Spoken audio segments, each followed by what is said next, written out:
or all those who remember these guys. The Story So Far is an amazing band that basically kickstarted a brand new wave of pop punk back in 2010.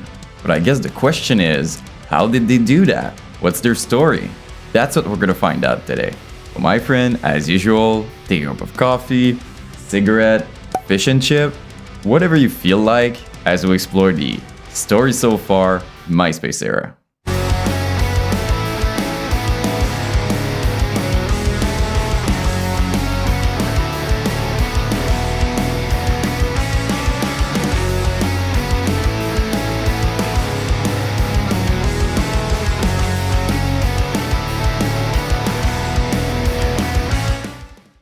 Real quick, before starting the video, if you didn't join our Discord, the link is in the description.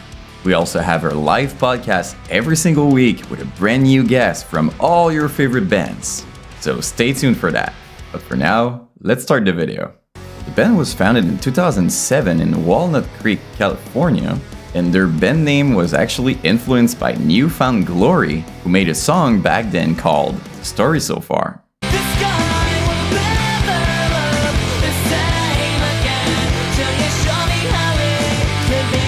The original lineup was Kevin Gayer on lead guitar, Kevin Ambrose on rhythm guitar, Helen Kapner on bass, Ryan Torf on drums, and of course, the amazing Parker Cannon on vocals.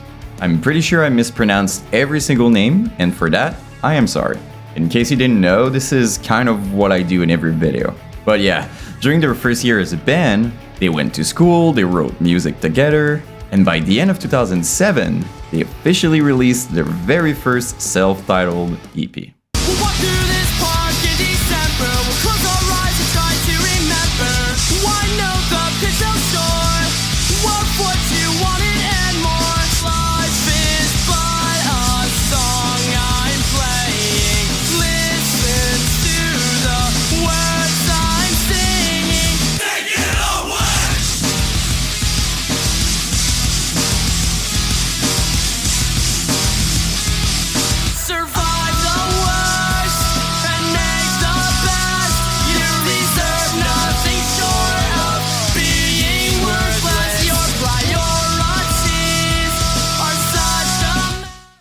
Very good EP, and in case their band name wasn't enough to tell you how much they like New Found Glory, the general vibe of this EP should do it.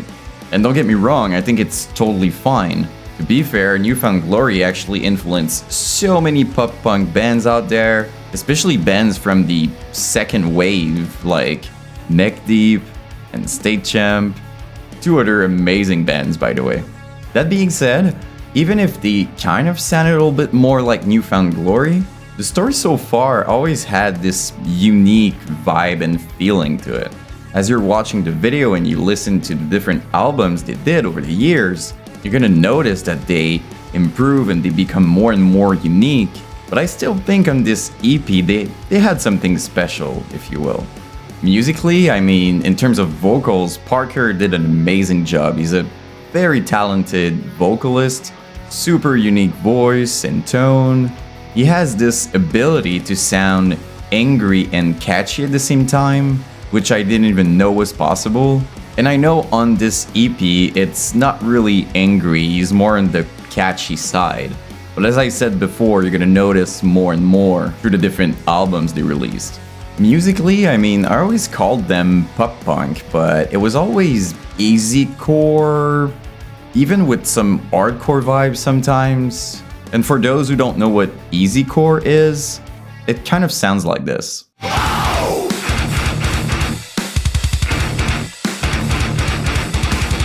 They even included a little growl that Parker did.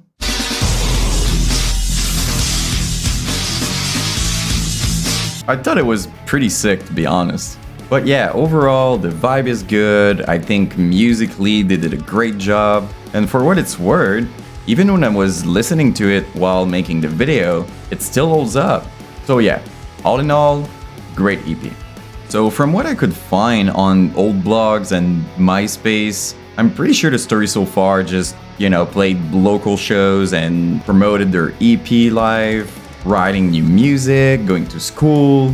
And the cool thing is, it actually paid off, because in March 2010, they officially got signed by Pure Noise Records. It was a big milestone for the band, and of course the next logical step was to record new music in studio, which brings us to the release of their brand new EP called While You Were Sleeping. This time is taking away from a stable life, just like I did when we were so young. So I'll tell you what we will do. We'll fly real high like doves do. I don't believe it's there. The only fate is the fate you make.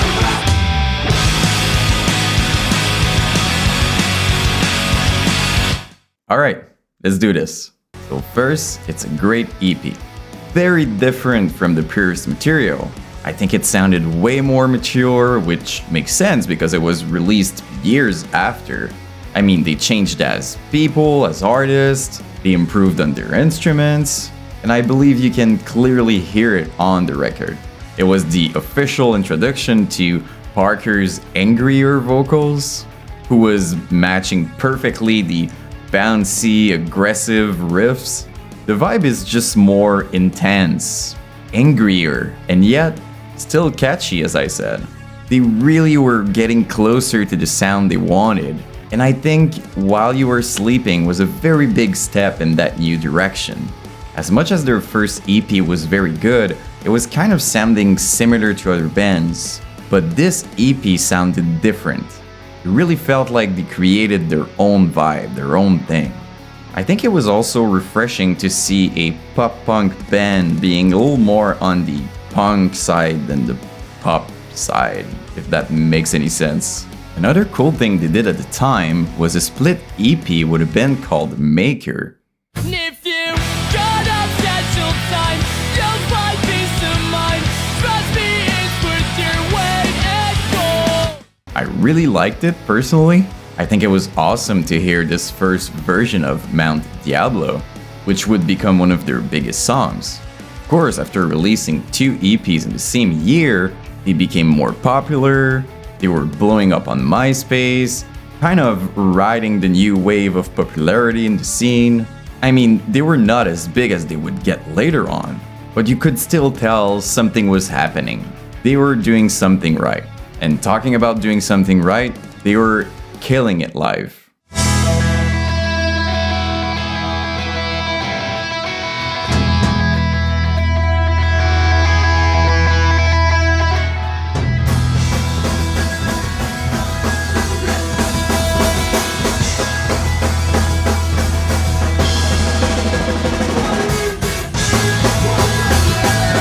The cool thing was, Mount Diablo instantly became a fan's favorite live.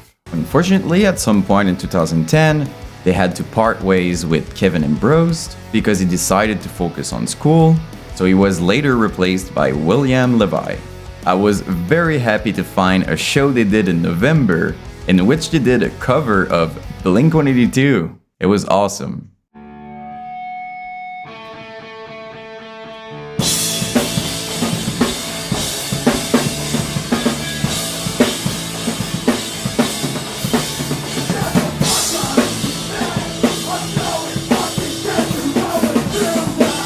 And while we're here, I think it's very important to mention how talented each member of the band really is. I'm gonna show you a little part in which we see Ryan, Kellen, and Parker just killing it.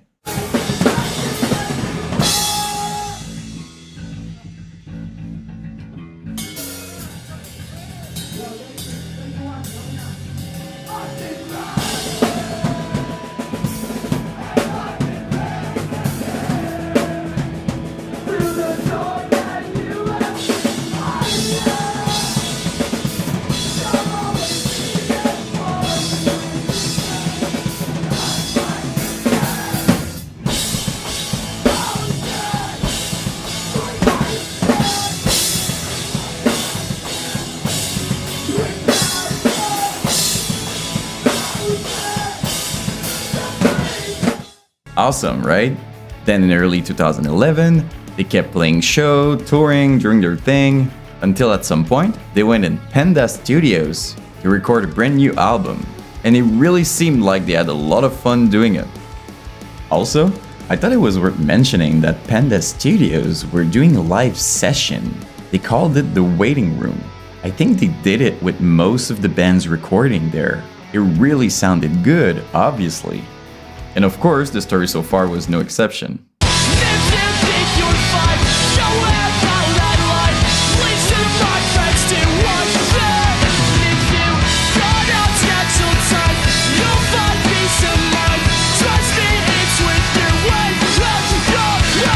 The band said that the producer, Sam Pura, has such a big impact on the album, he was so much involved that they considered him as part of the band, which I thought was awesome and worth mentioning.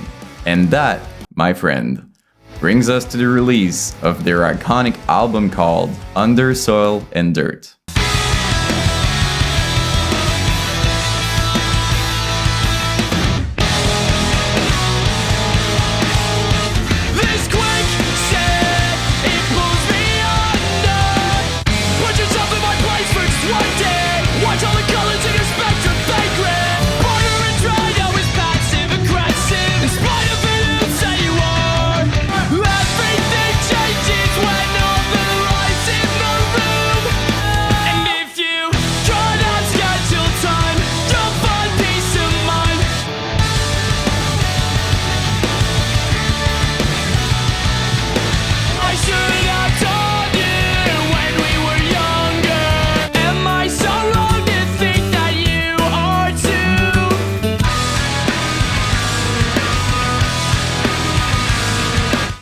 This album is so sick.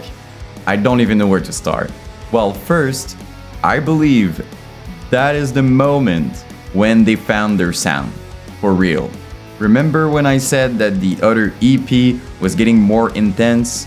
Well, if it was here, this one is like here, if you will. It was such an improvement on every aspect. It was very special because if you listen to the whole album back to back, it almost feels like it was live. There's this energy in it, and believe me, it's very difficult to capture that. Apparently, fun fact, Parker said that they recorded the whole album while being high because it was allowing them to look at each other from an outside perspective instead of being ass. I'm not judging, and the result was great.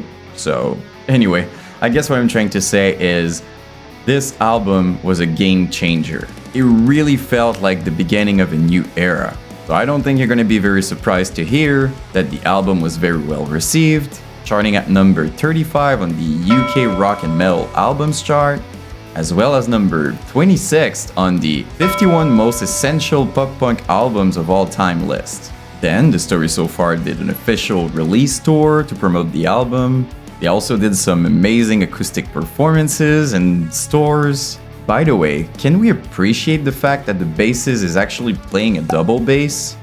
So now, in every videos I'm doing, I always explain that every band has their moment.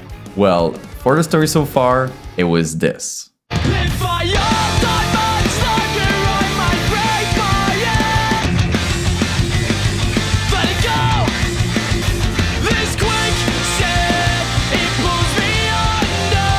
The Quicksand video, man. I mean, first of all, the song is amazing, video is iconic, and I don't know if you remember, but it went viral for a while. A lot of people believe that this video and this song actually launched a pop-punk revival back then. And I think it's true. Really felt like pop-punk was back, except it was angrier and heavier in the best possible way. I don't really know if I want to like define it as pop punk anymore. I don't know. I think it's just punk rock. You know, there's a lot of bands out there that are really good and deserve a lot more than they have, and I don't know. We're just trying to represent that, I guess. Also, I don't think you understand the intensity of the connection between the band and their fans live. It's absolutely insane.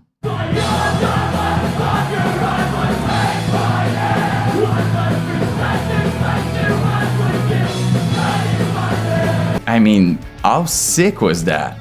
That band is on another level, I'm telling you.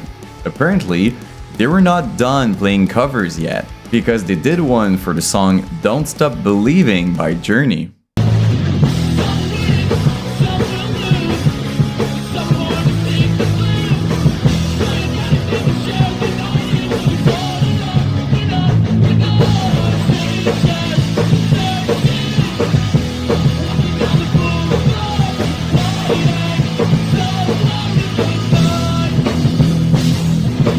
If any members of the story so far watched this video, I'm sorry about the picture editing, I really had to do it.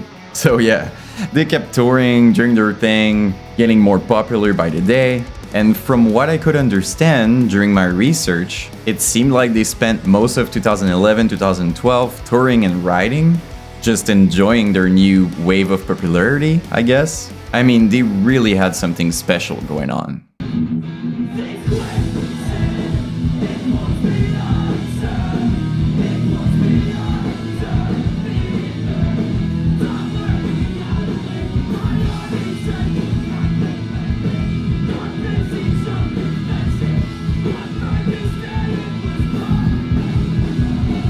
I was very happy to find a little spring tour update they did in 2012. No, he's not. He's a freaking knob. DJ Willix. I'm chocolatey. I am whole grain.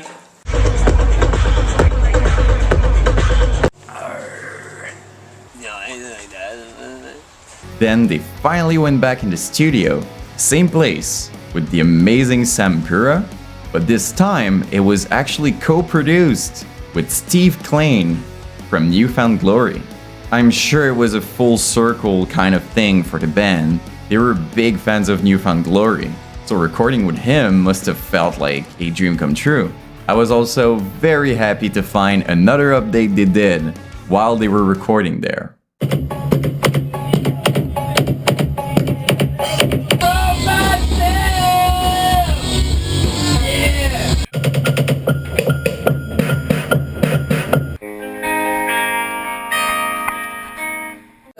You are the weakest link.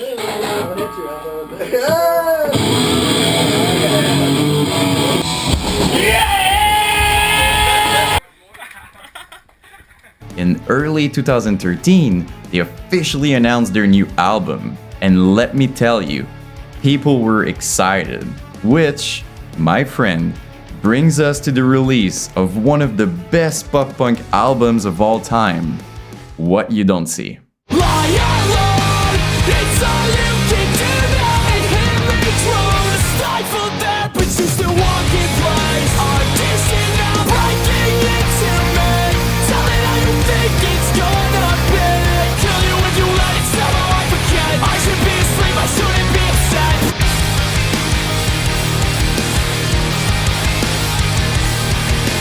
Swallowed in nightly dread, swiftly unlikely. Like your glare is defeated.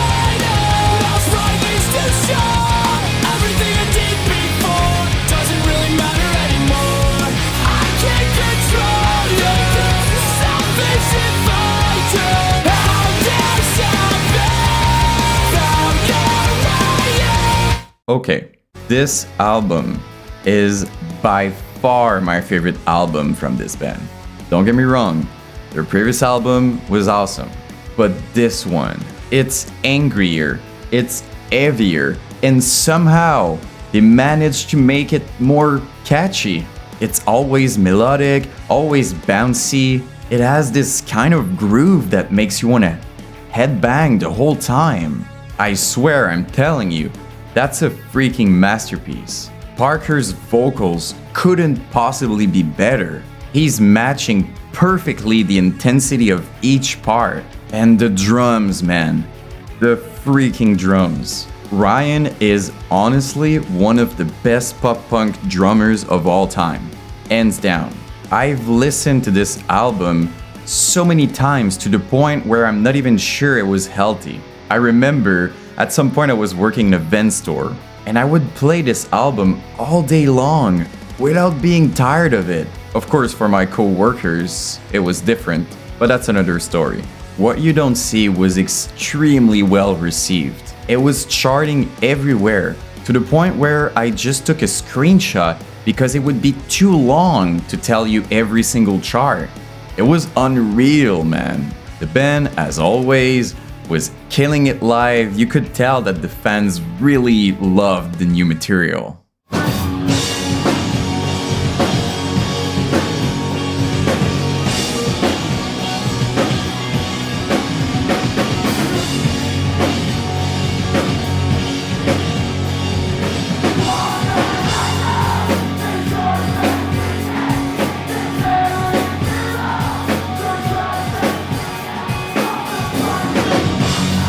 I remember, at this point, the story so far was huge.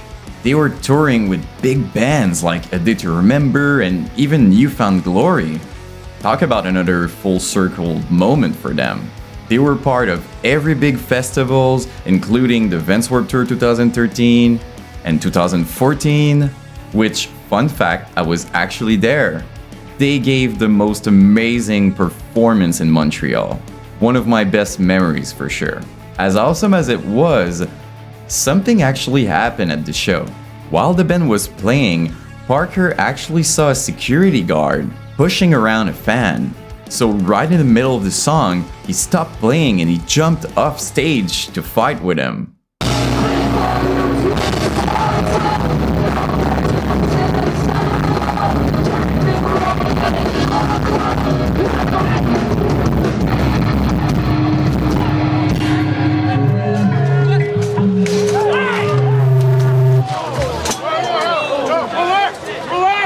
It was wild, man. At some point, fans were chanting "F*** security" while Parker was dealing with them.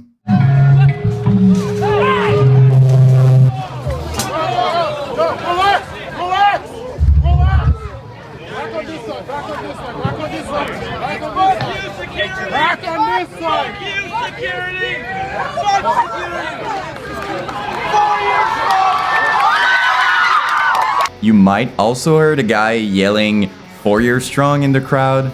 That's because Andy actually also jumped off stage to help. It might sound like a negative thing, but honestly it was a beautiful moment. Seeing your favorite band stand up for their fans, not hesitating to jump on security right in the middle of their song, says a lot about who they are and why they do music in the first place. But yeah, now I guess the question is, what happens next? Will the story so far keep releasing great albums, or was What You Don't See the peak of their career? That's gonna be for part 2. As always, thank you so much for watching, means the world. If you want to support the channel, please leave a like and subscribe.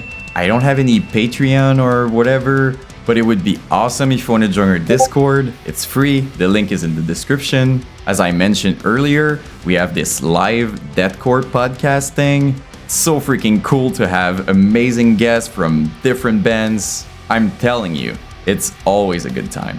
But for now, I'm gonna stop talking. I'll see you in the next one.